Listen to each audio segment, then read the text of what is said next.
Welcome to the Working Class Nerds Podcast. This is episode 255.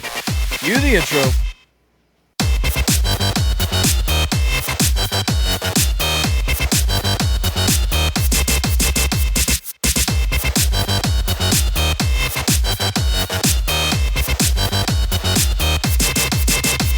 That's right. I'm Marcus. That's Feta and Rayu. And this week's episode, we're talking about the newest smash hit, bringing Marvel and the MCU back on the map and rated R. Of course, we're talking about the two greatest characters in Marvel history. That's right. Is it Deadpool and Wolverine? Wolverine and Deadpool? Or Wolverpool? I don't know. But that's what we're talking about today. And don't forget, if you're looking for more Nerds community content and you want to continue the conversation with us, join our Discord. The link's going to be in the show notes below. And the podcast is back. That's right. Yes, it's been a little off and on for the last month. We've been fixing some things. We're back, though. Thank you to the Nerds community for sticking with us through some changes, talking all of the shit in the Discord. But guess what? We're back, better than ever, and we're having some amazing topics and guests on the horizon. But first, what have you guys been up to this week in the Nerdoverse? Rayu, go. Oh man, I have been playing a lot of the First Descendant. I am currently sitting at 145 hours in the game. Whoa. Managed to get Blair, Viessa, Freyna, Sharon, and Bunny all at least to level 40 one time. That's max level, by the way. Yep, max That level. is as far as you can go. But the icing on that cake is I have taken Freyna to level 40 3 times now. What? Yeah, so whenever you hit max level, you use a crystallization catalyst to mod one of their slots, so it reduces the cost of the modules you use, but you start at level 1 again, almost like prestiging in any Call of Duty. Okay.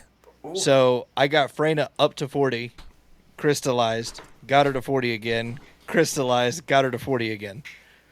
So, how many times can you do that where it starts not being worth it? Oh, you're always going to want to do it, but max for it is 11 times. That's all their mod slots. Wow. Yeah. Wow. Yeah. And when you're talking about the crystallization, those aren't easy to get. They're not. Because the hardest part to get is the blueprints, and I've had some insane luck. I've gotten 5 of them to drop in a row, and was incredibly thankful that I did, because now I can actually pick one of these descendants and take them all the way up and fully be done with them. Yeah. So, and those also apply to weapons as well. So if you think just getting proficiency 40 with the weapon is enough, it's not. You got to do it 11 more times. Oh my god. Oh yeah. So, But wait. But what does it do to benefit you to do all that?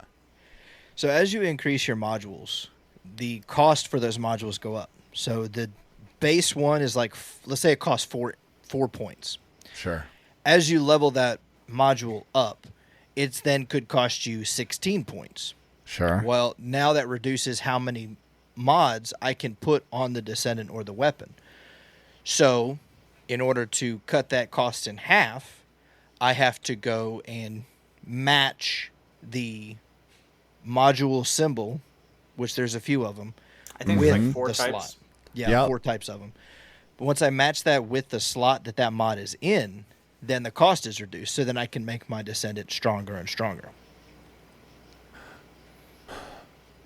There's levels to this shit. I know, and I'm just thinking through it. Now, does it really make a difference in harder content? Yes. 100%.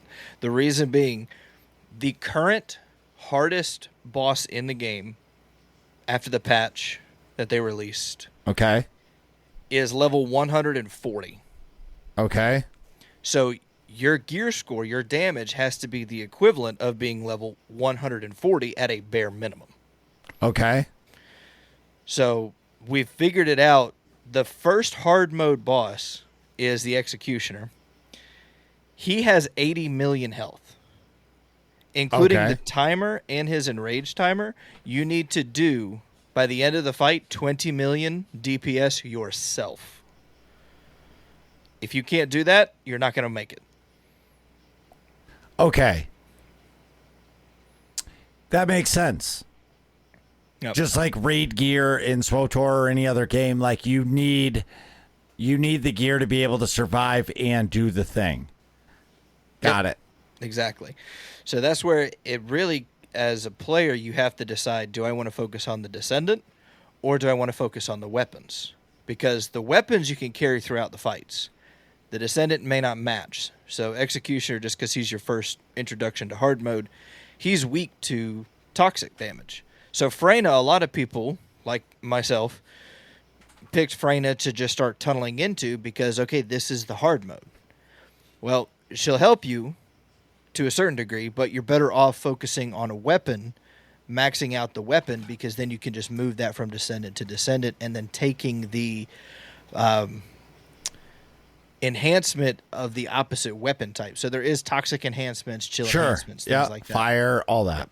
Put those on the weapons. So if you're a newer player, right? Like I'm gonna say, let's say me, I'm a casual.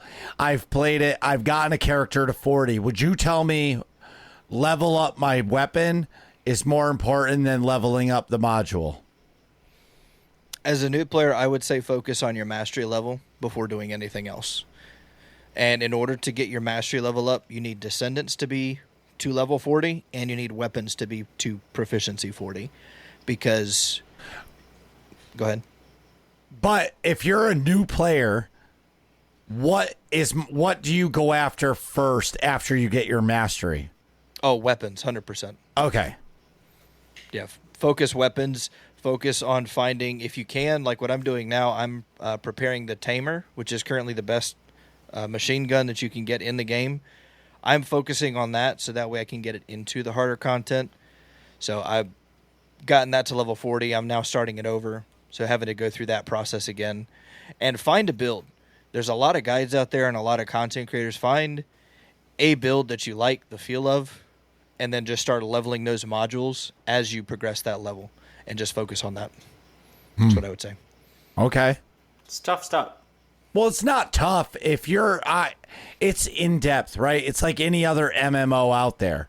You got to figure out how to play the game. It's a lot of thinking power. Yeah, but same thing with Elden Ring. Same thing with NHL 24. Games. You know what I mean? Like college football. Like it's not easy to play that game. Like if you want to play the game, like anybody can do an arcade game and hit X to throw the ball. But like you want to actually play the game. Like fuck. Like you got to learn it. Yeah. And it's a lot of trial and error. I mean, like I said, I got VS'd at a 40 twice before I was like, no, I don't want to do this. And then the whole Freyna thing, that's a lot of resources and a lot of time I lost. But now that I'm kind of, I was like, okay, this is what I'm going to do. Focus on that. And I'm working with it. I get what you're saying. I really, really do.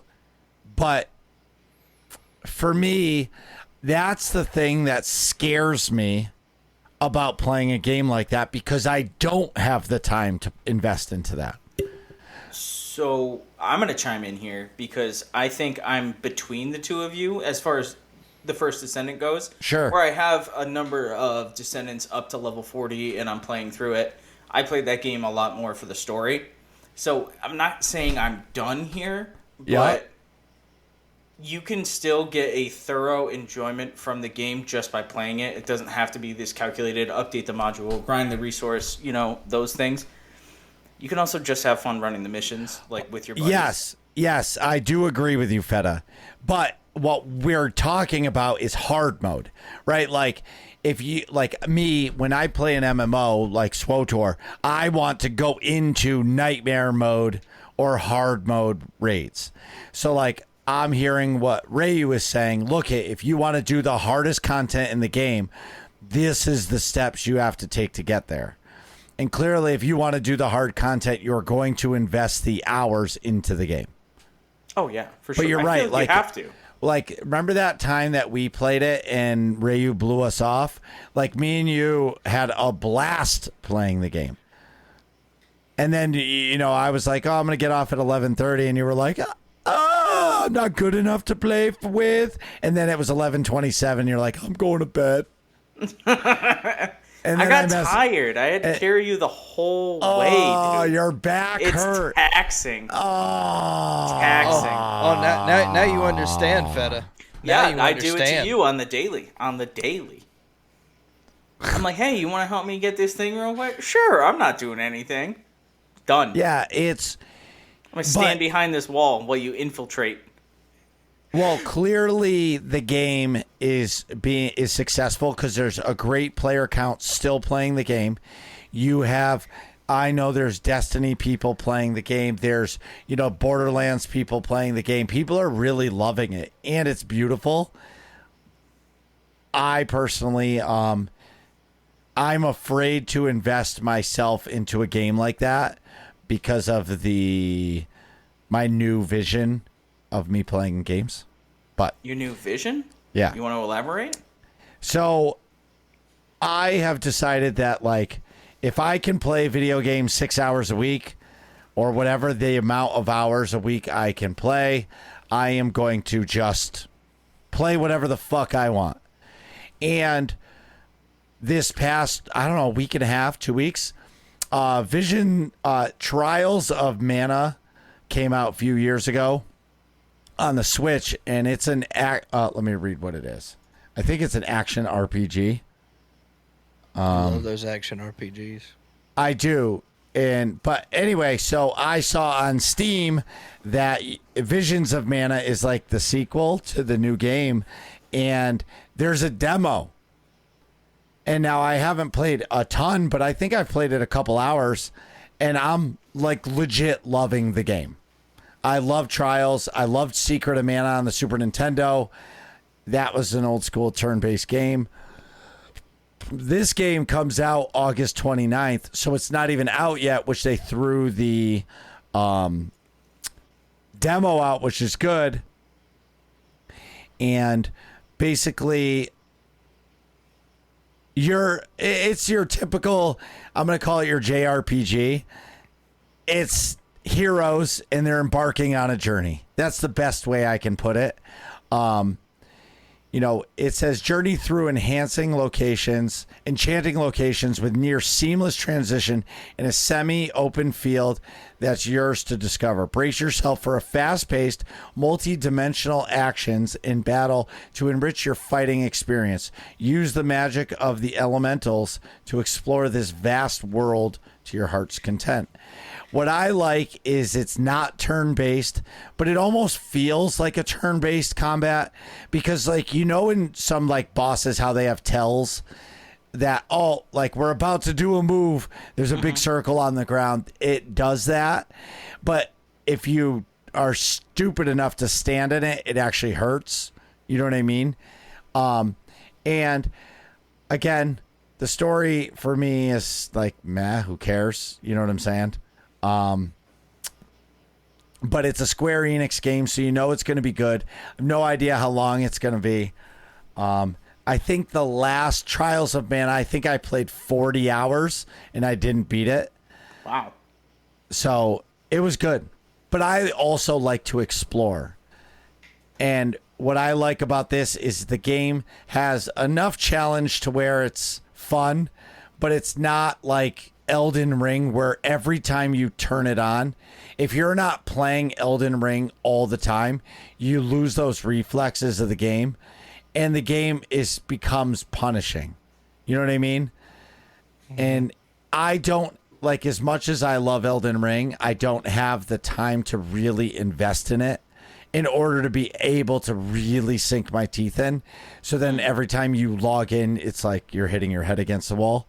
But that's where this Visions of Mana comes in. And there's some other games that are coming out soon that I'm really looking forward to. But I don't know.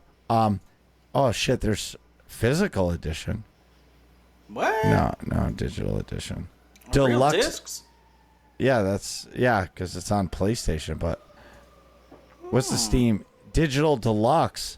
What is that? It's $80.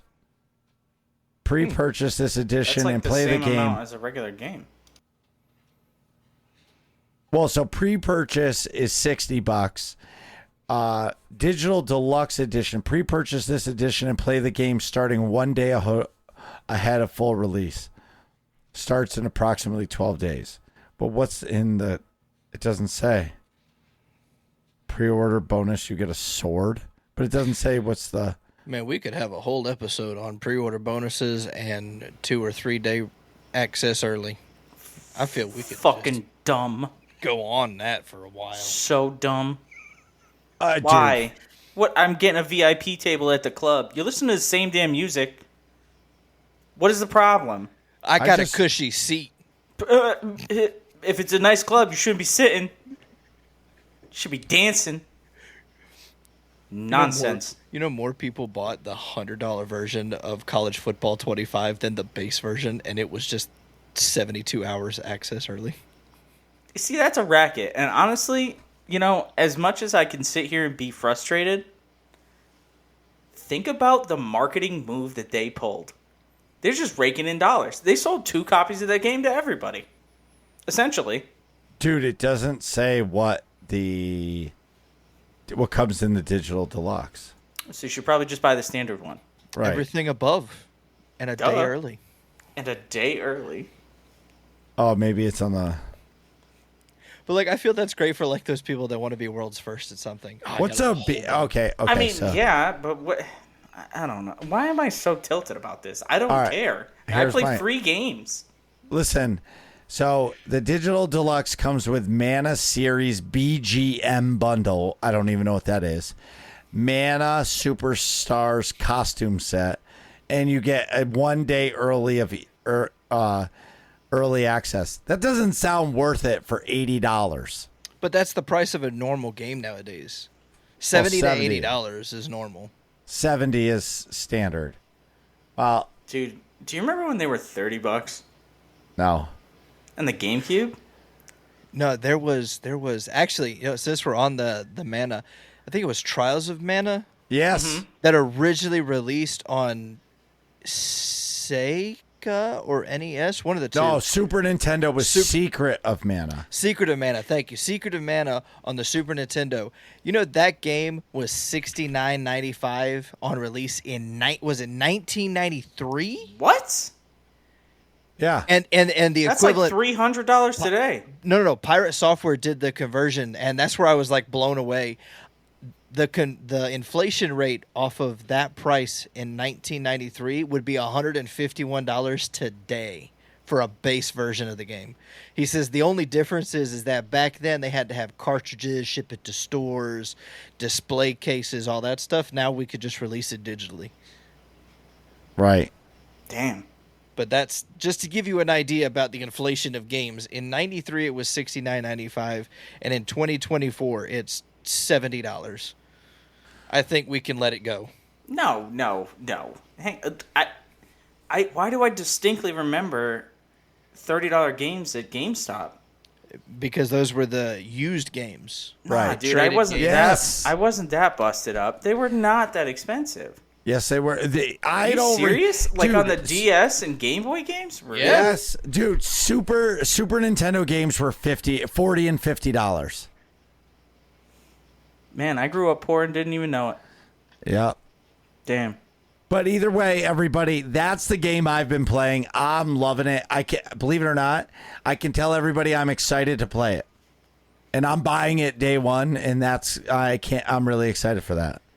And the other thing I will say, Feta, if this is really true, I'm actually really excited because I'm going to tell you why. What? Tell me what you've been doing. Dude, I've been spending money playing this new card game. It's not new. It's not new. It's new to me. It's not new. I'm hyped right now. So, Disney's Lorcana. Yes! Dude, at first I was like, I don't know. It just seems weird. I'm going to open up a pack of cards and get Mickey Mouse. And now your boy is so excited trying to open up Mickey Mouse. It's not even funny. Hang on.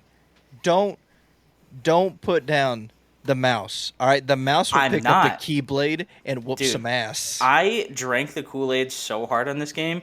I am addicted. I actually was going to get packs before we recorded the show and then realized I would be late. So I didn't, but I want to. And now GameStop's closed, and that's the closest one to me. So I'm SOL until tomorrow. But the best thing about this is that my wife is involved. So normally she would get excited. Like when I'd open up a Star Wars Unlimited pack, she'd like, oh yeah, neat, that's a cool shiny card. But now she's like, oh my god. We're both got in goofy. it. Dude. Wait, here's the question though. Are you playing the game or are you collecting the cards? Yeah, I am playing this game. I actually played the game. We've been playing for...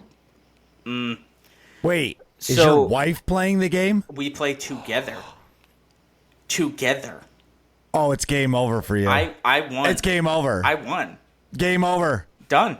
Like, Star Wars Unlimited is over. You want to know the fucking best part about this? Yeah. So, you know how I pulled that showcase card, right? The Moff Gideon that's, like, worth a ton of money? On my birthday, I went to the game shop, sold that bitch. How much? I got, like, $150 for it. Okay. Which is, I'll take it. You know, that's a lot for a fucking card. Could I have sold it privately for $250? Sure. Okay. That's cash in hand. Mm-hmm. And then I bought $150 worth of Lorcana that day. I actually walked out of the store net minus $20. My God. Wait. I did.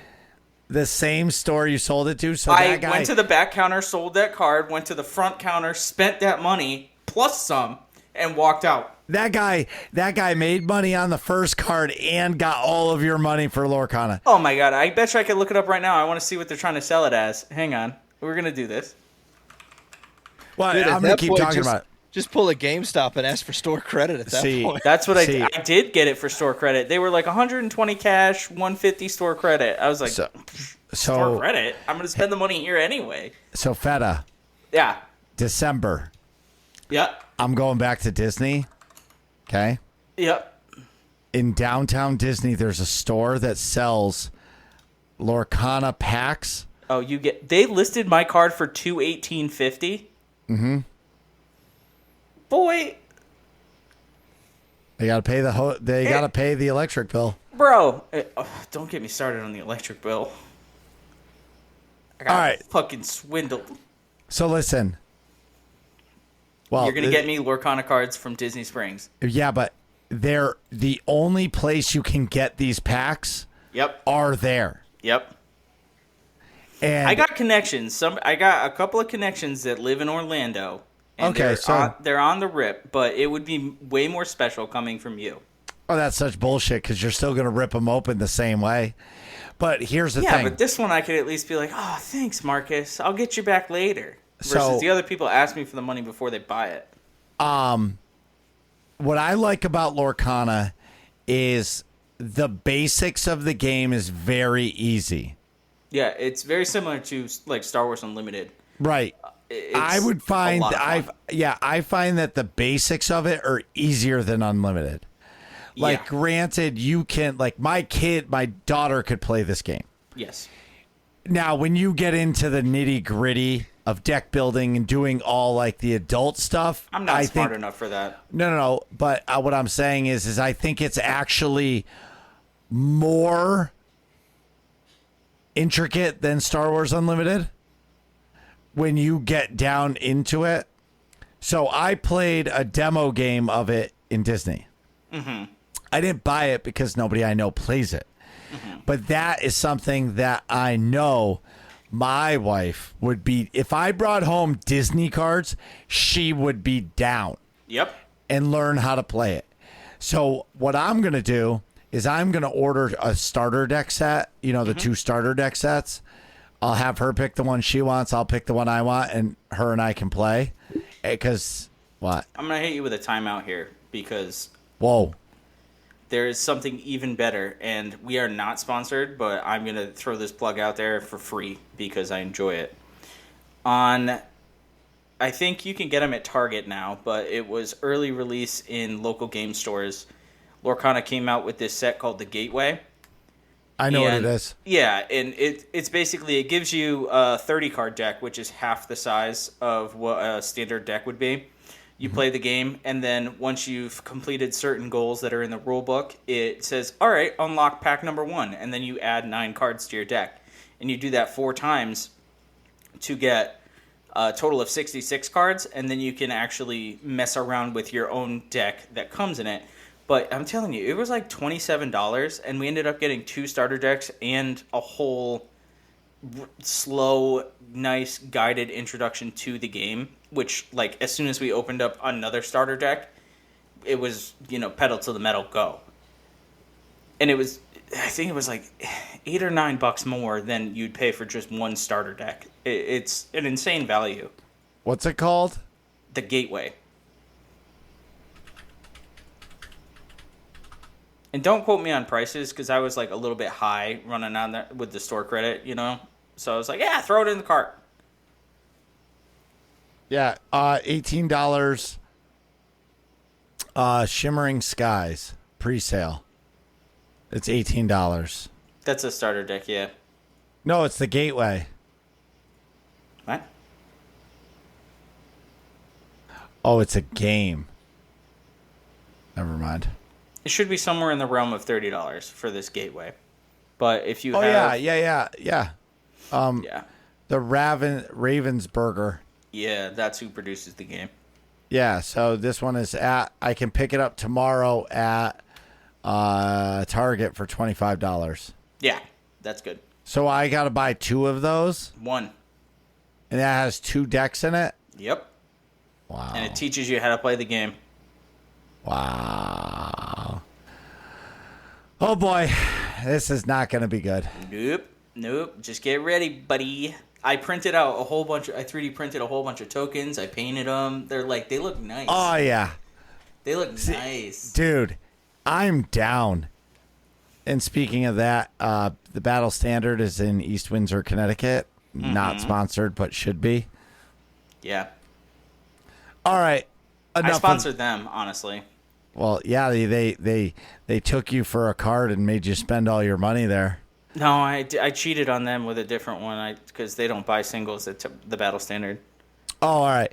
But the last thing I'm going to say to that is where you're winning is your wife is playing the game. So, like, your card addiction is going to become, if she continues to play the game, that is like like you've always talked about playing a card game at the house. Mm-hmm. Like, there's your forever done partner to play it. I tried with the board games. She likes some of them. It's like sometimes it's a little bit more of a time investment. We can get through a game of this in 20, 30 minutes. Max. And that's perfect. Can't beat it. Does that game have starter packs and things like that? Oh, yeah, absolutely. That's what we're talking about. You got starter decks. You have that Gateway that teaches you to play. Of course, booster packs, booster boxes. They actually came out with this thing that I was looking at. It's almost like a co-op campaign that you play. So you get 2 decks, and there's like a AI, not really AI, but like a third player that's the rule book. They have a deck, and you have to fight Ursula.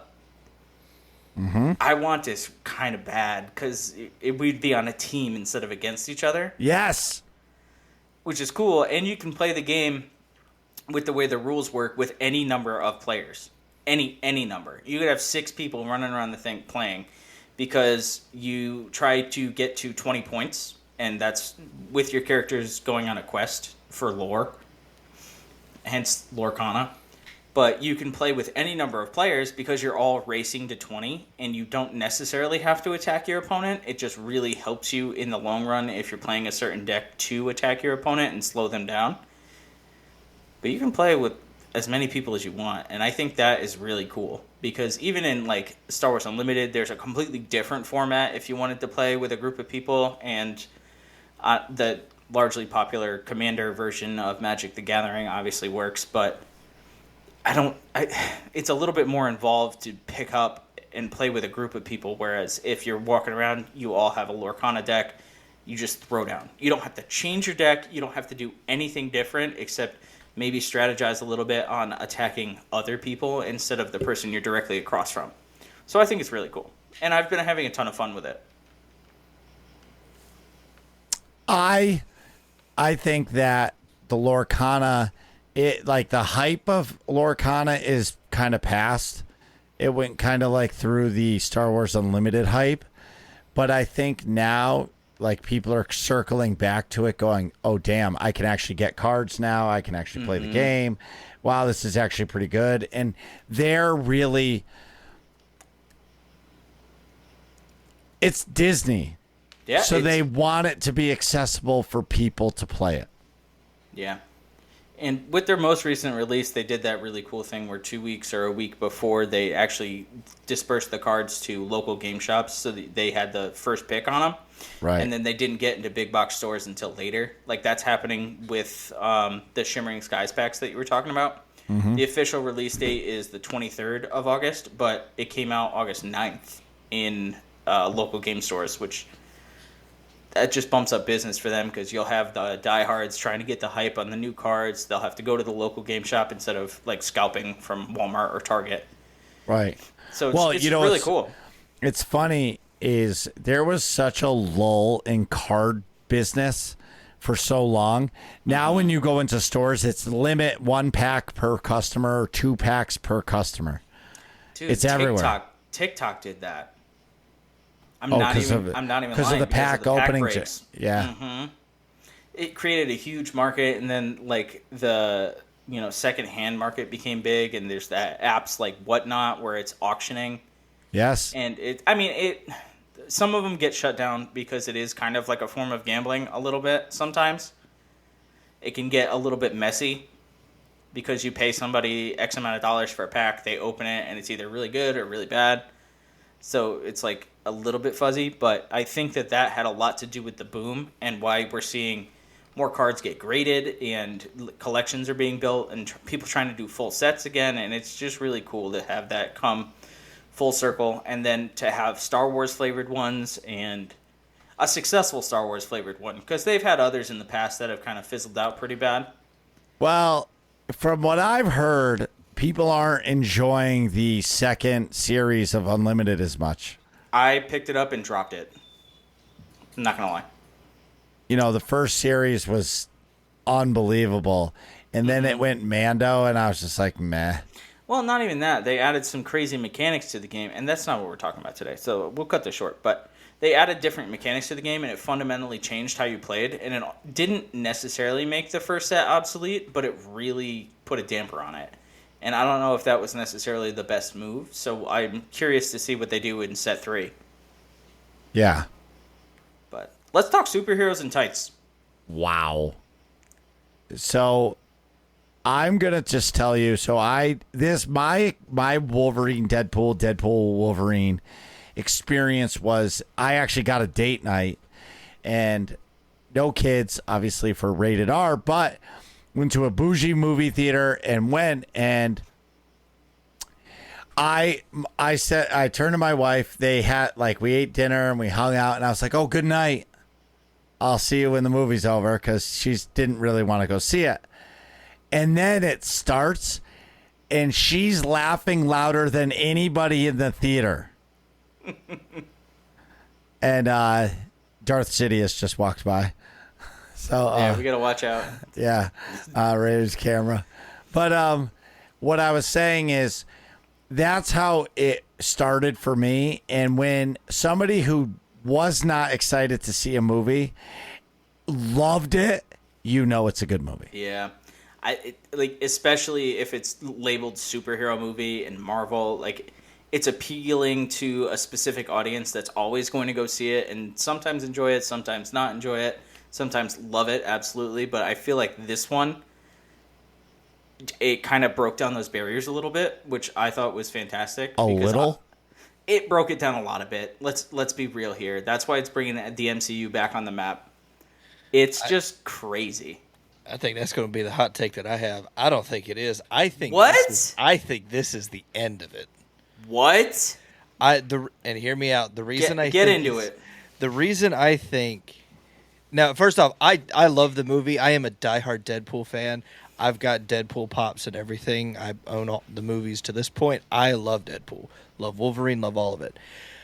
I think this is the end because I really feel like this was Ryan Reynolds' way of giving the older fans of the original MCU or pre-MCU their day in the spotlight for these newer fans. I mean, we saw, and if it hasn't been said at any point, this is a spoiler alert for everyone that we're done now. Seen this. No more secrets. Yeah. So when Wesley Snipes came out, I was like, I'm done. That's all I needed in my life. There's only going to be one blade. Now there's only one blade. Only is. And then we saw Elektra, and I was just like, okay, if original Deadpool came out of the woodwork, I would die happy. I've seen Weapon it all. X? Oh, no. Or whatever he was in that stupid fucking movie. 11X11? 11, that was Weapon 11? Okay, if you didn't see the end of Deadpool 2, because once he got the time thing from Cable, he went back and made sure to kill that. Yeah. And that's where I was really happy with the fact that he kind of bled that through, and that was leading up to the promos. That was leading up with the promos of this movie as well, is we would see back where he's like, at the end of 2, in the post-credit scene, when after he killed him, he's hollering to Hugh Jackman as Wolverine in Origins Wolverine. Mm-hmm. Whenever your buddy Wade asks you to come out of retirement and do a movie, just say yes. Just say yes as he's walking away with the body of the other one. Just say yes. And it was great. But I think it's the end because I don't know where you go from here. Okay, wait. What do you mean? Wait. Unless they do the Gambit movie. No, well, probably. That's the only thing that will save them. Fantastic Four. Wait. Come on. Okay. They've so had listen. 2 chances with that. Do it again. Third time's the charm. Wait. I have to ask this question. When you say it's the end, are you saying it's the end of the MCU? Or are you saying it's the end for old people MCU era? I say it's the end of the MCU. Done. Done. Everything else. You have Robert Downey Jr. coming back, not as Iron Man, but as Doctor Doom. But I'm just telling you, wait. You could put it however you want. The fans aren't going to look at it any differently. What? Wait. So Bad they're guy gonna, RDJ? Okay, wait. Can I just explain this? So in a different timeline, okay, in the comics, Iron Man thinks he's the best at everything, and he turns into Doctor Doom, which turns him bad. Iron Man is Doom, kind of like Finkel is Einhorn. And that's fine. And we could do this time travel I wish multiverse. we had this shit on video. We could do whatever time travel explanation we want and spin it however we want. Yeah. The fact of the matter is they are grasping at straws. They don't have a direction to go in because they can't. Now that Disney owns it and the MCU is gone, and they should have left it at Endgame and let it and leave it to rest. The person who has single-handedly carried the franchise in Robert Downey Jr. Dies. Best send-off you possibly can. Leave it 100%. alone. Don't bring him back. Don't make it. Don't try to do some kind of. And sure as shit they did. And now they're going to do this alternate timeline because now we're incorporating the TVA and this is a world that it's possible. But you cannot tell me you want someone else to pick up the mantle as Wolverine. If another actor picked it up and tried to do what Hugh Jackman has single-handedly done, it will never measure up. Same with Deadpool. Can I ask you a question? All right, wait. I have one question. Did you ever watch Star Wars Han Solo's story movie? Yep. What did you think of it? Hated it. Okay. because of Harrison Ford? Yep.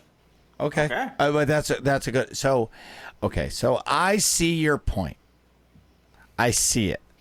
I see what you're saying, and I do agree with you that they are grasping because they need a movie to stick. right? Like Deadpool and Wolverine was successful. Why? Because it was Hugh Jackman as Wolverine and good old Ryan Reynolds back as Deadpool and Deadpooler than ever. I'm with you. Mm-hmm. I always said if they do Fantastic Four, it better not be another origin story. It needs to be like Spider-Man, what was it? No Way Home? No, Far From Home. No, Homecoming. Homecoming. The first one, yeah. The first one. It starts off as Peter Parker is already Spider-Man. Insert Ramones. He's web slinging. Yep. That's what they need to do. Nobody gives a fuck about the Fantastic Four in radiation in the moon, right? It's time. If they start the movie off with that, they have a chance. Now, because we're talking about Wolverine and Deadpool, and that was a crazy side tangent. The way they started the movie with, now, I disagree with Ryu. 100%. They start the movie by a TVA fucking agents coming after Deadpool. Dude, my cock went 6 to midnight real quick. Okay? 6 to midnight. It blew my top. I was before they even ran the intro credits, I was done. It was fucking 12:02, baby. And the way they choreographed that fight, and you were in now, if you never watched Loki and you don't know what the TVA is, you are going back to watch it because of this. Because I agree. And I think that is the counterpoint to what Rayu's saying, because it's not the end. It's just a continuation. Okay. It's not going to be the same. It's not going to be the same. But look at the way Loki ended. Loki's he's the timekeeper in the middle. He's woven in. It's over for him. There's nothing else for Loki to do. Because if he leaves that area, the fabric of time is gone. Yep. So, anyway. Iron Man's dead, and we're moving on. Look, the only thing I'm going to say, none of pre-Iron Man dying MCU incorporated television shows. Post-Iron Man dying, that's all the fuck they've done. I don't think that's wrong. No, it's terrible. What? It's called the Marvel Cinematic Universe. Cinema. Go to the movies, not just the Marvel Universe. Yeah, but cinema was dying at the time. That's because COVID hit. Anyway, that's another so story. Things change. Yeah, but we don't need to sit here and take, what was it? Secret Wars. Incorporate Secret Wars, even though that was a load of hot dog shit. But incorporate Secret Wars if you want to do that. But now we're getting into Loki. I want Loki's story. Now Loki's done. That's it. That you can't go anywhere with that television show now, but you used it for what it was worth. It introduced the possibility of more than one timeline, which was a bullshit But the Tesseract scapegoat. did that. No, the Tesseract didn't do that. The Tesseract introduced mind control. It introduced the Infinity Stones. It brought us into that. It did not introduce multiverse. The multiverse was not introduced until after Thanos. Until after he died. It was Ant-Man and Quantumania. Yep. That's what really started to get the multiverse stuff going. Right. But when they were fighting over the Tesseract is when we were really introduced to that idea. Okay, so of multiverse? What? The multiverse? No, that was just dimensional travel. He was traveling from outer space, and it was just used. I think that was what the Reality Stone. No, not the Reality Stone. The Power Stone. Where he was just nope, space. Sorry. Because he was just traveling from one place to the next. It wasn't a different timeline or a multiverse. It was all happening in the same timeline. We didn't get into multiverse until, like you said, Quantumania. Yeah, I'm sorry. I'm referring to the actual scenes in the movie when they first really started playing with it. With multiverse? Yeah. So you are right. So the only TV shows that were out before Endgame were Agents of S.H.I.E.L.D., multiple seasons, The Punisher, Daredevil, Iron Fist, Luke Cage, Inhumans, Jessica Jones, and that's it. And I will say the only one that came close was Agents of S.H.I.E.L.D. because of Coulson. Yes. That was bullshit because if they were going to play that card, they should have brought Coulson back in the movies. Right. But so the movie starts with Deadpool in a snowy, woodsy area where Logan died. Downtown North Dakota. Yeah, downtown North Dakota, where their belt buckles are bigger than Ryu's. So the point is, it starts off because he's trying to save some shit because some guy, what was that guy's name? Paradox? Paradox, thank you. Paradox I gotta captures. re-up my cred here. Yep. Deadpool's looking for Logan. Logan's dead. TVA shows up and Deadpool fucks them up. Like, oh my God. And I liked it because at first I felt bad. Like, oh, maybe I should have been able to bring Ryan to come see this. No fucking way. Like, when he split that motherfucker's head, I was like, oh shit. This is what I'm talking about. And whenever he dug up Logan, and it was the adamantium body, and he's using those parts to fuck up those TVA agents, bro, it couldn't have been better than that. No. It was fantastic. And then when he put the claws on, I'm rock hard. Yeah. I think all of us were. Yes. Absolutely. My wife was laughing so hard, and I'm over here like trying not to rub it out. You know what I mean? I Remind changed me my not socks to go a to few the movies times. with you. Huh? Remind me not to go to the movies with you. Why? There'll be a hole in it. sticky. Bro, the hole in the popcorn will catch it all. Don't worry. Okay, all right. That's fine. Anyway, so he clearly Logan isn't coming back from that universe, and then Paradox captures him, and he's like, "Oh, you can save the world," and completely fucks with Deadpool's head because there's a scene where fucking Thor is hugging Deadpool. God of Thunder. And I'm laughing so hard, going, if fucking Thor hugs Deadpool in this movie, it's over. Like, it's over. So in that's basically the plot of the show now, or the movie. Deadpool has to find Logan. And let me tell you, that shit was hilarious trying to find him. I will say, seeing the different versions of Logan or Wolverine was fucking hilarious. Oh I my love that God. there were some throwbacks to the comics with him on the big X and the skulls around it. But hands down, and I pray to Marvel, I will take back my comment about Okay, I know someone where else this is being able going. to play this character.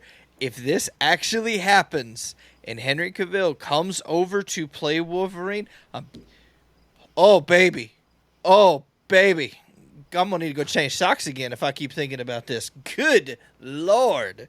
That scene with him on the motorcycle and the cavalry. Deadpool said what we were all thinking, it feels so right. Dude, oh my God. And then the Mission Impossible arm load with the claws. Oh, he delivered it perfectly. Oh, God. Goodness gracious, that was awesome. And then the short one, the midget one, who was probably ready to help, just... No, not you.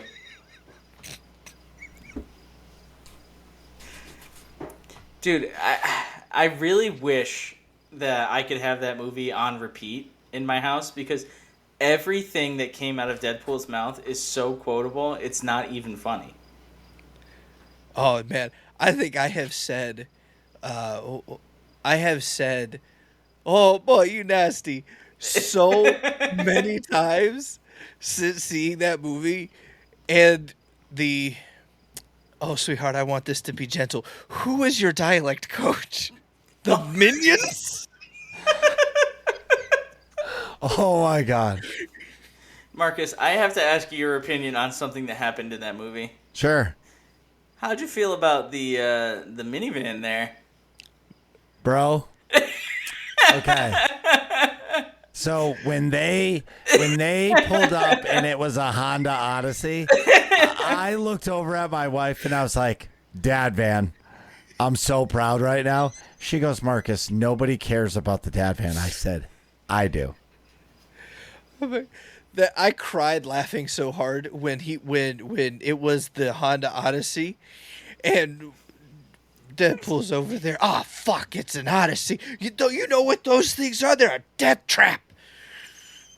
I was crying. I was like, "That's it. This is it. Marcus is gonna get rid of the van at this point. This is over." Nah, dude, the Honda Odyssey fucks. Yeah, dude. Just the whole premise of him chasing down all the Logans to find the correct one and then have to fight him. Okay. I think every fanboy's dream was made. Oh, absolutely. Absolutely.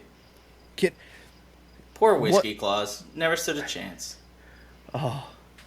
no, one of the right at the beginning of the fight. Yeah, I think right at the beginning of the fight, when it was the 20th Century Fox logo. Oh, like when they jumped into the void? Yeah, when they jumped into the void with Yeah. the 20th Century Fox logo there. Oh man, that was hilarious and perfectly timed. I laughed. The unfortunate thing for me is that when I went to this movie theater, I went to a matinee in my small town, right? Maybe like 20, 30 people in the theater at the time.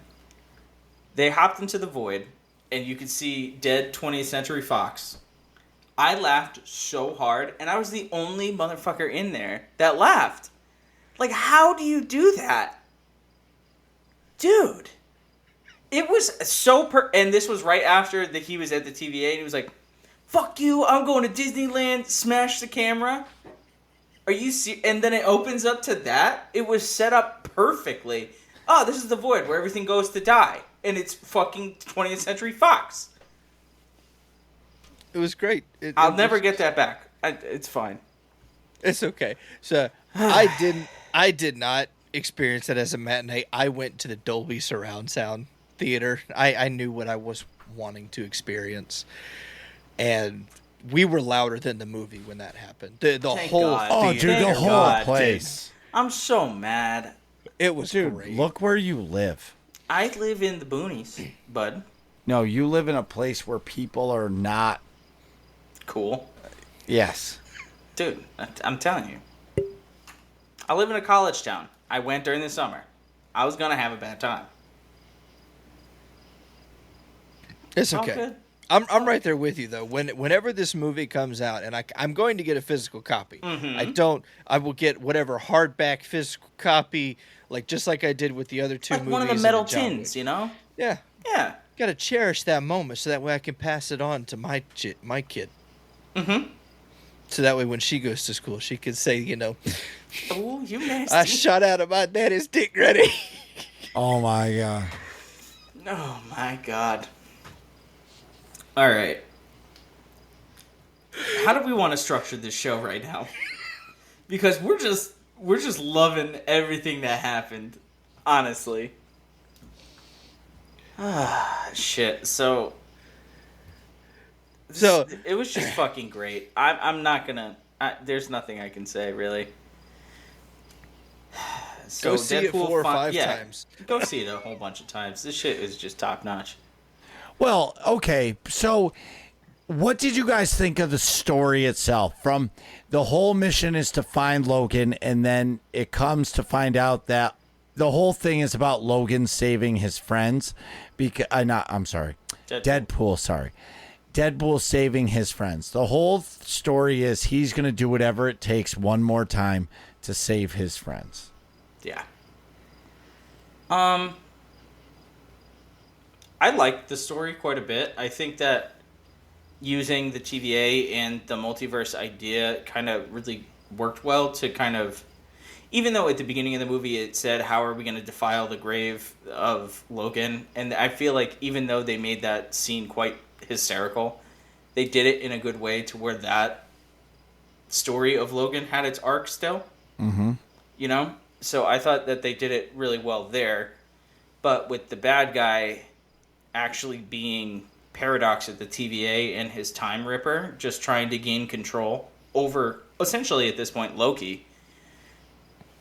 A little bit corny, I think.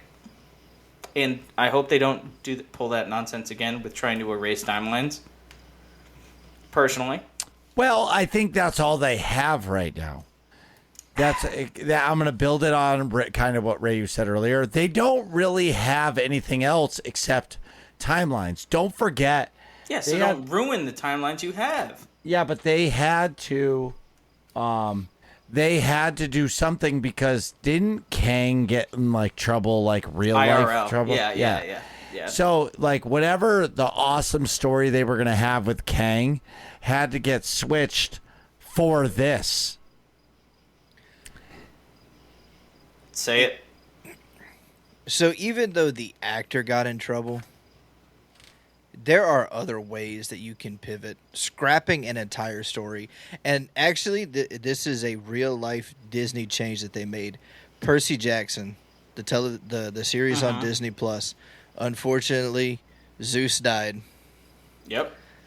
And my God, he would have killed the role if he were alive. But because he died, they did not scrap it. They have someone else. And in this very first episode, I said, I understand why they had to do it. And this guy will do for what happened. They could have easily pivoted off of that and kept the story. Cast the new Kang. We only saw him for a little bit at the end of Loki, you know? And a lot of the fans that are MCU fans that watch it based on the movies don't even know who Kang is. Zero idea. Well, I think that they're at a point of they don't want to have any negative publicity. And I'm going to go back to that Solo, a Star Wars story movie, is because they were coming out with too many Star Wars movies at that time. And that movie was okay. It was weird that Han Solo wasn't in it. But what I was saying is, there was so much negative press about Star Wars at that point, and that movie flopped. I think they're so worried about negative press that they're not willing to take any chance of a flop. And see, I understand what you mean by that, but Kang got in trouble well before Acolyte was released. Acolyte has so much backlash, they canned it already. So if they're afraid of it, they just need to bite it at this point. Well, I think but here's the thing: is at that time they were afraid to lose. Now they're losing a lot. People are sick of the bullshit that they're putting out, so they're losing a lot, and they're not taking those chances. I don't know. Maybe we'll just go visit another timeline. They haven't fucked up enough. Oh my God. Dude, it's got me fucked up, honestly. And then when people actually throw out the numbers like 616 or 10,000, I don't know what that means. I don't know which timeline that is. Well, and that's what I mean is now they're getting into, so when Disney acquired Star Wars and they scrapped all the stuff except the movies because, quote unquote, it was too confusing for people who hadn't read the books, read the comics, or knew what was happening in the Star Wars universe up to that point. Now we're talking about the Marvel universe.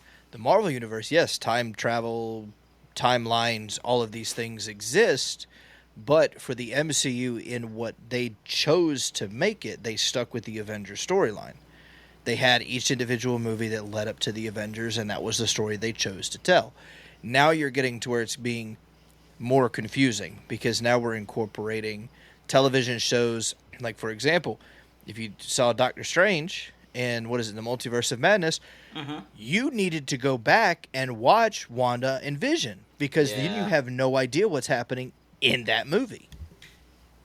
And then it's going to be the same. But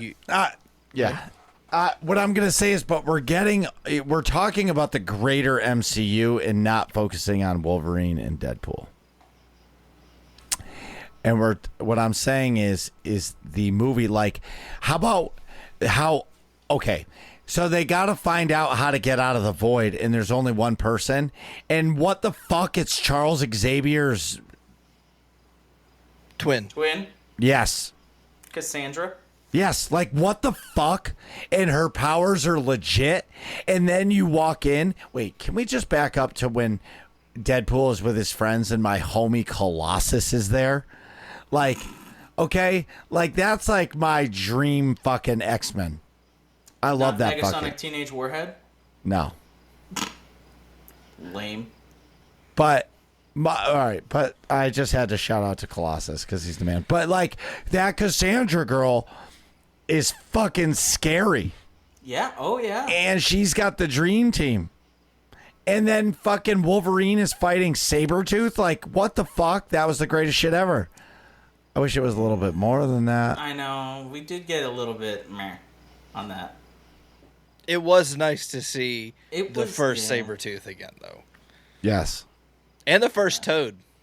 Yeah. Dude, Toad had, like, a good role in that. I liked him. He died way too quickly in X-Men. Yeah. Well, he ended up in the void and he got his cameo. That was good. All right, are we just going to talk about cameos now? Because No. it's But I'm almost trying. time. Yeah, but It's no. almost time. All right, so they're trekking across the void in the mini to find Cassandra. Mm-hmm. And they find her and they find out that she's just fucking evil. But the thing that got me is she said, "Oh, I've had plenty of Deadpools, but I've never had a Wolverine."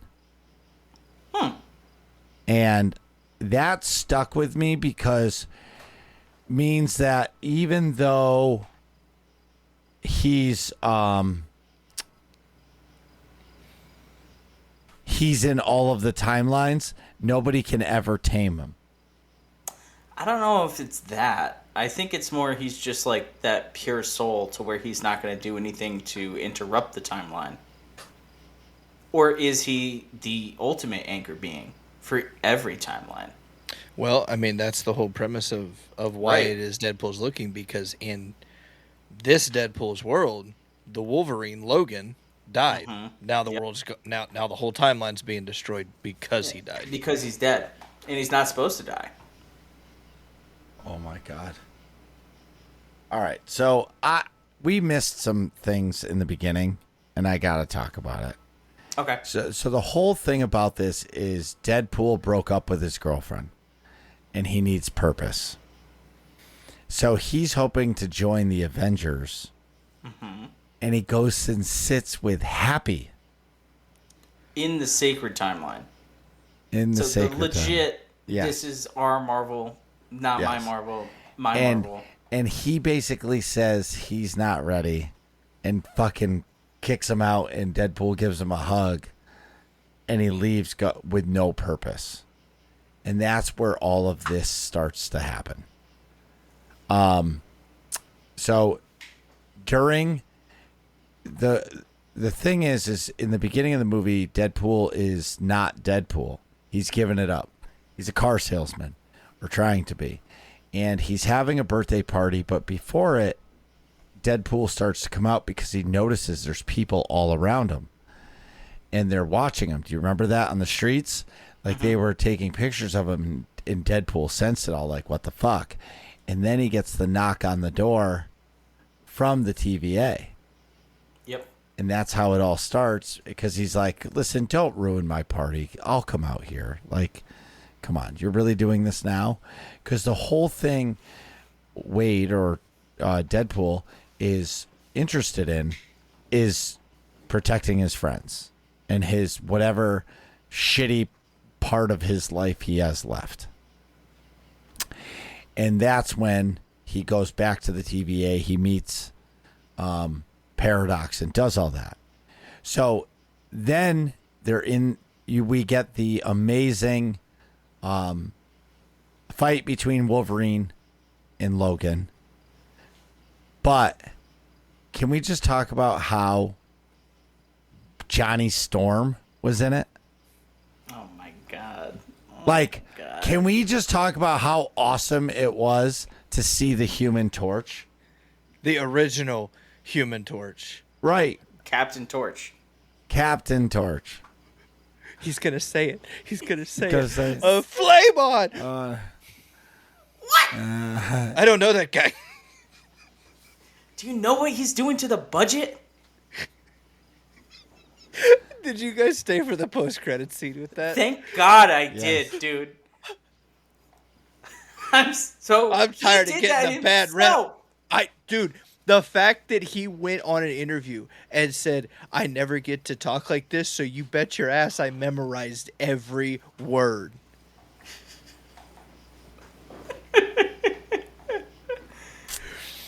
Oh, God. It was fantastic. And people say I'm a shit talker. Yeah. So in the void, they get captured. Johnny, the Human Torch, Wolverine, and Logan. And when they meet Cassandra, dude, how fucking funny is it that Deadpool completely lies about everything that the Human Torch says, and complete gets him skinned and killed? I mean, like, that's the Deadpool that I came to see. Honestly. Marcus, did you stay until Did you the end? see the end credit scene? Yes. Are you sure? How many was there? There was only one, right? No. No. Wait, what? Oh, no. Did you see when Deadpool went back to the TVA with the remote and said, I'm tired of getting a bad rap for this. Let's look at the tape. Yes. And, okay, so you know he didn't lie. Well, I thought he... No. Johnny Storm said that. And it was like, what the fuck are you talking about? He doesn't talk like that. There's no way. That's why when Johnny Storm was speechless, because he got caught. Really? Yes. Swear to God. Well, I saw the credit scene where they showed it, but I thought he, like, went back and, like, doctored up a tape. No. Johnny Storm actually Yeah, he said that. Wow, that just changed the whole movie for me.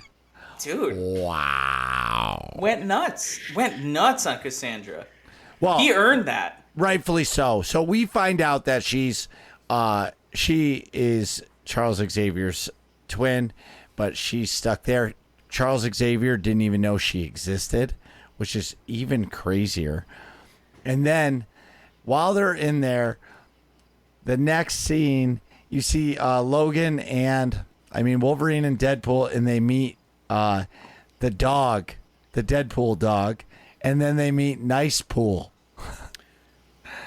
Fun fact on the Nice Pool. That is Ryan Reynolds' brother. Really? That is his twin brother. Imagine being that guy's twin. And he's worked with him before. If you ever saw Guy, that movie, he's dude. The fall guy, right? Yeah. Yeah. Yeah. Yep. He's dude.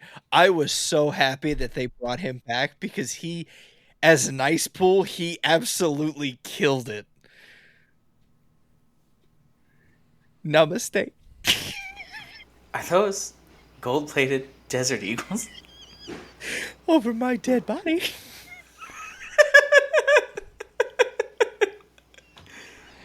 So since we're talking about IRL stuff, the dog pool, real dog, Real dog. Britain's ugliest dog winning, she won the competition.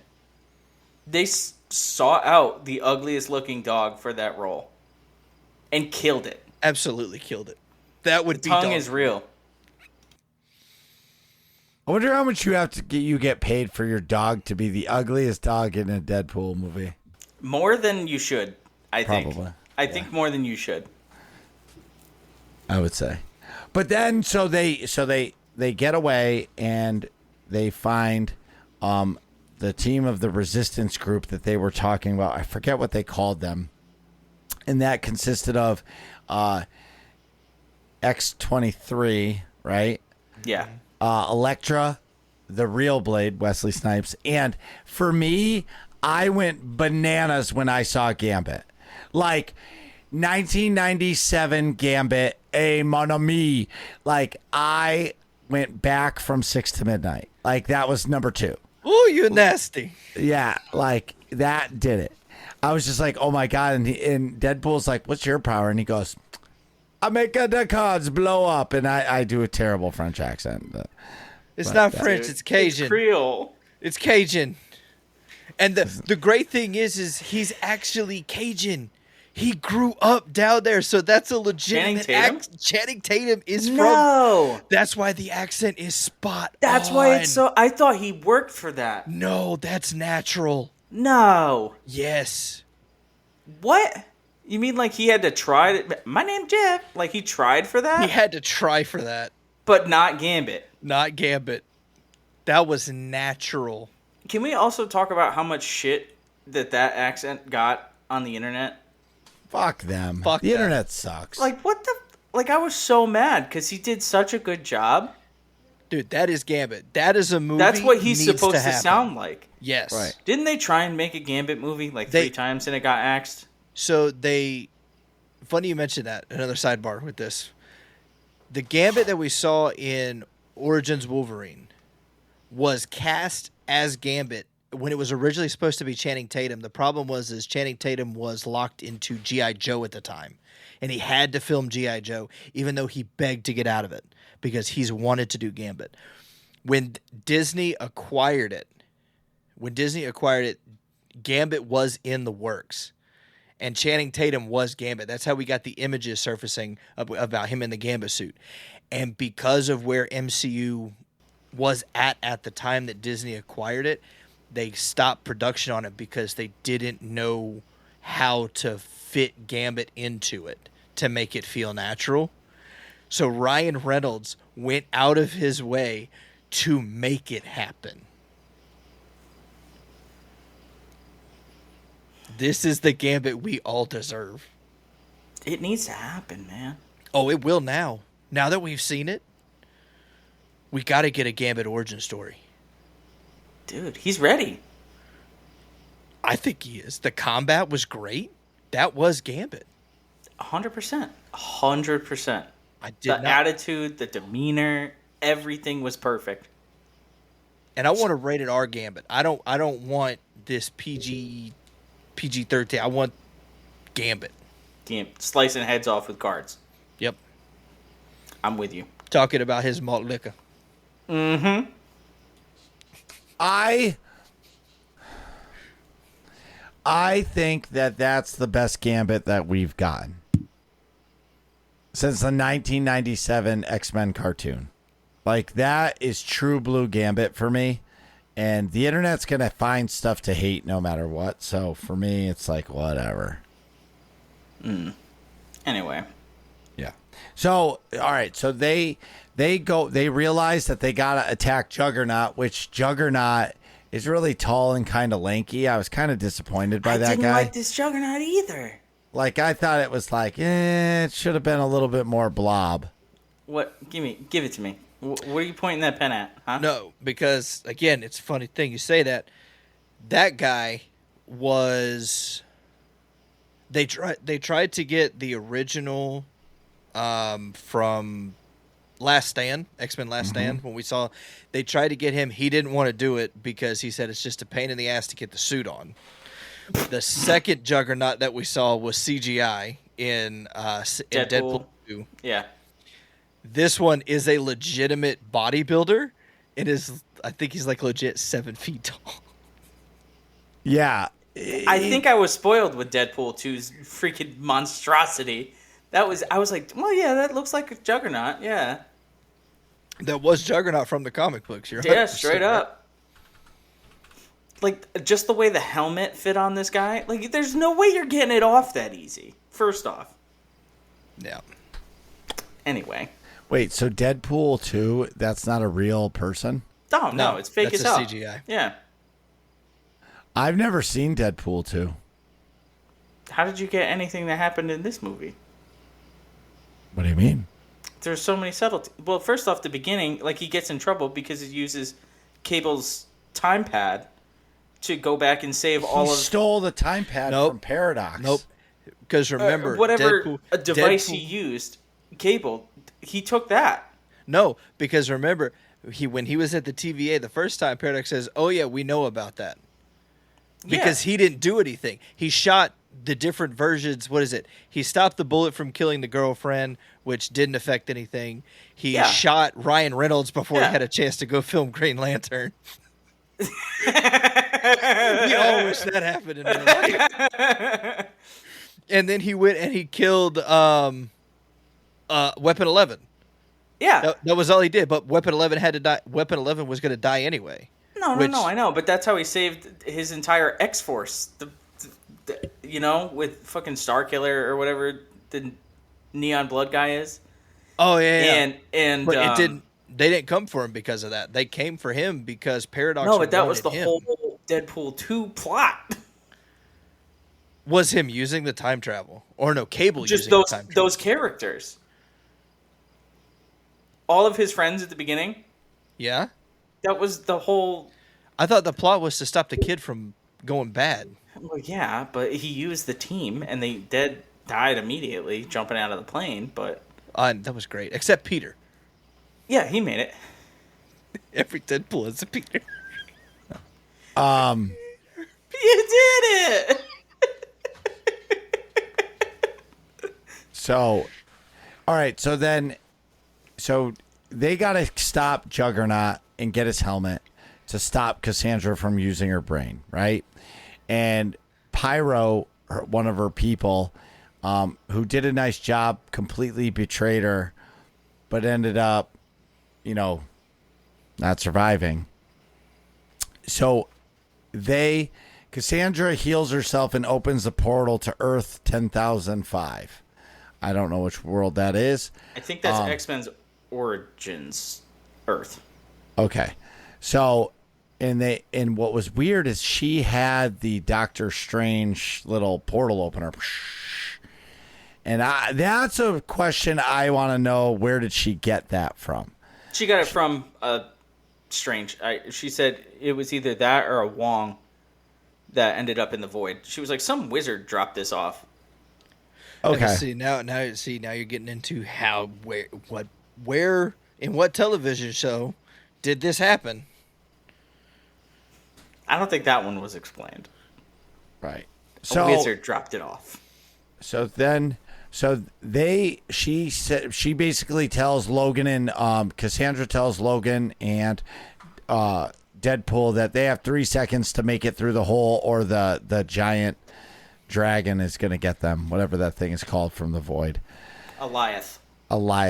So they get through the holes, and she saves Pyro to tell, and it basically Pyro tells Cassandra that there's a time ripper that will destroy all space and time that he has power of. And when Deadpool and Wolverine are walking to go stop Paradox, here comes Cassandra. And she's not even worried about it, because guess what? She's bringing an army of Deadpools. And I'm going to just say the army of Deadpools was amazing. With all of the different Deadpools, with Ladypool being the best. Why was Ladypool the best? She's just always been one of my favorites in the comics. Not because it was Blake Lively? No, just Lady Pool. Kid Pool was my favorite. Kid Pool was Pool? good too. The fact that that was Ryan's kid. Oh my god, nailed it. I think the Western Cowboy Pool was Matthew McConaughey. Really? That would I, fit. I think so. I think I know McConaughey was a Deadpool. Wow. What else? Oh, dude, the Samurai Pool. Yep, That looked badass. that is definitely on somebody's poster in their bedroom right now. Kind Not of like me. Spider-Punk from Across the Spider-Verse. Spider-Punk was legit. So anyway, so now Paradox tells Deadpool and Logan that one of them could destroy the Time Ripper by disrupting its power flow, but it would kill them.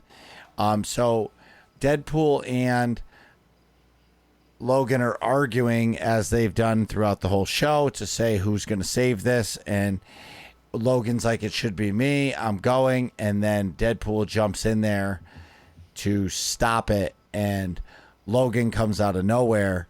And they do it together. And that power will kill two of them.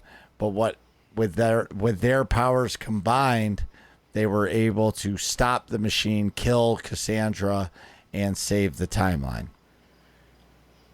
And I just want to add with that, the line, "He has risen, baby girl." Fuck! That Oh my god. sealed that entire scene. You could talk about shirtless Hugh Jackman and the Madonna line and whatever else you want.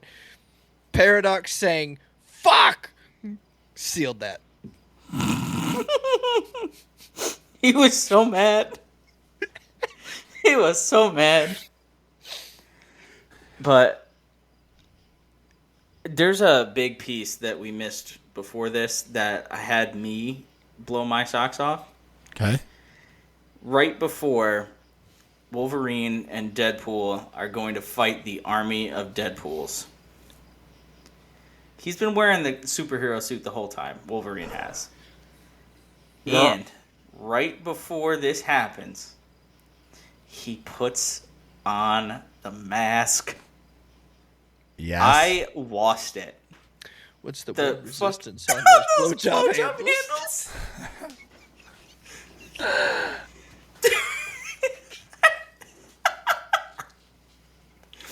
Oh my god. I can't. It's so bad. It's so good. Oh. I don't know.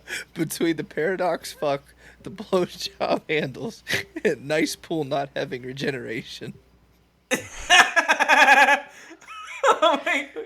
What, regenerate? And hey, and when Nice Pool's getting shot, it's that old school like, Yeah.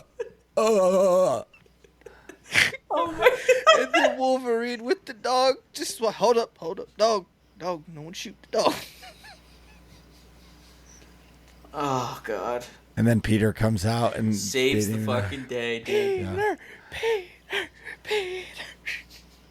and all you see is his balls jumped up in the In the khakis? Yeah. Anyway, Jesus. so they save the day, and Logan says he's going to disappear, but he ends up being at the birthday celebration or the house celebration with Deadpool and all of his friends. And, you know, it was a good story. It was an awesome movie. I laughed my balls off. I'm very eager to see it twice to see if it's just as good or if it's a one-watch movie. Yeah, I don't know. I feel like it's not. I feel like the comedy is just top tier. And there's got to be stuff I missed. 100%. For me, Well, yeah, it's 'cause of- just Deadpool. Yeah, so the second one I'm excited for, a second watch of it I'm excited for because you're actually going to get to like enjoy it and you'll be able to pay attention. I feel like better. The second time is always better. Yeah, for movies like this where you like have that vested interest in the actual substance. Right. Yeah, If it's not just the story, then watch it once and you're good. If somebody's listening hasn't seen it and they listen to our spoilers, but they still are on the fence and seeing it, would you recommend? Oh, absolutely. Yep, 100%. Don't take your kids. Possibly take your wife. No. Hide your wife, hide your kids, because Deadpool fucking everybody out here. And if it ain't Deadpool, it's Hugh Jackman. Yeah. That's scarier. Man's a Greek god. Dude, the work he put to get that body. He looked in better shape there than he did in Origins. Dude, straight up. Well, it's because he's got that old man syndrome. Like, he's like, I'm old, but I got to show that I still got it. I still fuck. Right. Dude, Hugh Jackman's cock is like 18 inches long. It's as long as his adamantium fucking claws. Thing fucking hangs down to his kneecaps as he walks. How the fuck does he ride that motorcycle? Baloney pony.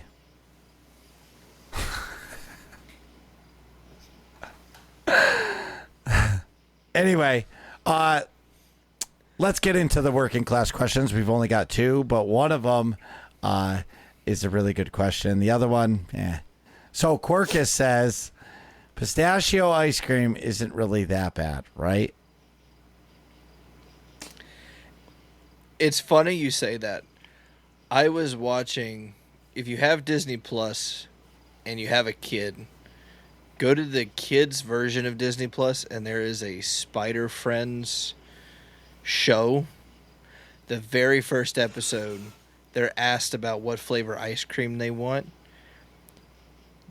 Miles Morales says pistachio ice cream.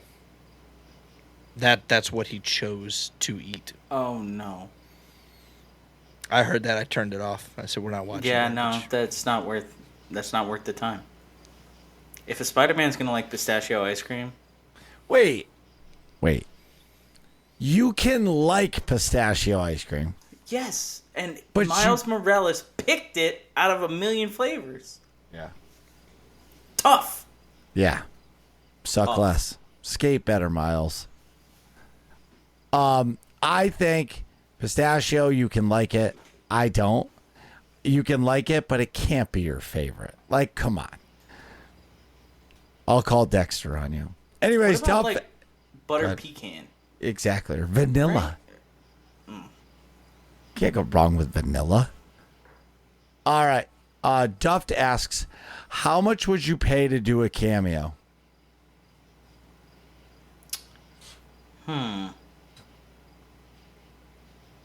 Like, I pay guess- someone to be in a movie? Or we're being paid. Or to do it. we're being paid to be in a movie. Oh. What? Depending on the movie. Yeah. If someone said, hey, you want to come do a cameo and be a Deadpool, I'll do it for free. Right. Yeah. Like, if they're like, you want to get eaten by a dinosaur in Jurassic Park, dude, I will do that. No questions asked. Yeah, I don't even need any lines. Just hear me screaming in pain.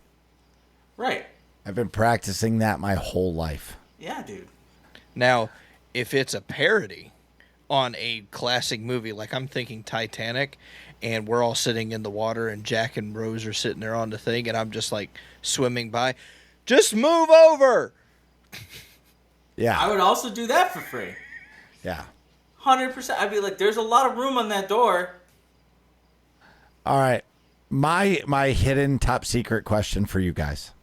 Uh-oh. What's your favorite cereal? Oh. I'm a grandpa when it comes to this. I like Honey Bunches of Oats. That's a good cereal, That though. fucking That slaps. slaps. That Yes. slaps. Yes. That's a good one. That's a good. Yes. I'll eat that dry. I don't need no milk. Oh, dude, you gotta have milk. It's so much better with milk, but I'm saying I will eat it like fucking granola. And mine is really old, man, so it's fine. Wait, like Raisin Bran? Raisin Nut Bran. Okay, that's totally different than Raisin Bran. Yes, but it's fucking legit. I would have to go with Cinnamon Toast Crunch. Wow. dessert That's for breakfast. yeah, dessert. He eats that bowl of cereal. When he drinks the milk, he gets like fucking 13 grams of sugar. Cinnamon. Cinnamilk. I mean, but that would. Oh man, I made it like cinnamon toast crunch or cocoa pebbles. Okay. Cocoa Pebbles are good. How do y'all feel about Pops? Corn Pops? Yeah. That's all right. I fucking hate them. Like, I'm not going to go to the store and out of my way and buy them, but when I was a kid, if the kid's house I slept over had Corn Pops, I would eat them. You didn't rethink the friendship? No. No? I was hungry. Oh, regular Rice Krispie treats. Oh, regular? Oh, no. Just regular Rice Krispies. I love Rice Krispies. Rice Krispies and just put a little bit sugar on them. You don't need no Oh, sugar. come on. Dude, that's that southern sweet tooth this guy's got. It really is. Do you drink something they call sweet tea? Yes, I finished my third glass while we've been doing the show. My blood is sweet tea. Sweet tea's good though. I had some today too. It wasn't real, but up north is not real sweet tea. No, it wasn't. It wasn't real. I've never had sweet tea. Look, when I It come sits up on for the back PAX, porch for a while. when I come up for PAX and I'm at your house, Feta, I will make you Southern sweet tea. That's perfect. You also gotta make me sausage gravy. Yes. Oh, yeah. I'll let you use my I don't griddle. eat. Hey, listen, I don't really eat bread, but that day I'm eating the whole fucking. I'm gonna eat like 12 fucking biscuits. Oh yeah. I'm gonna be fucking pooping. No, you won't. You haven't eaten bread. What are you guys talking about in here? Find out next episode of Working Class Nerds.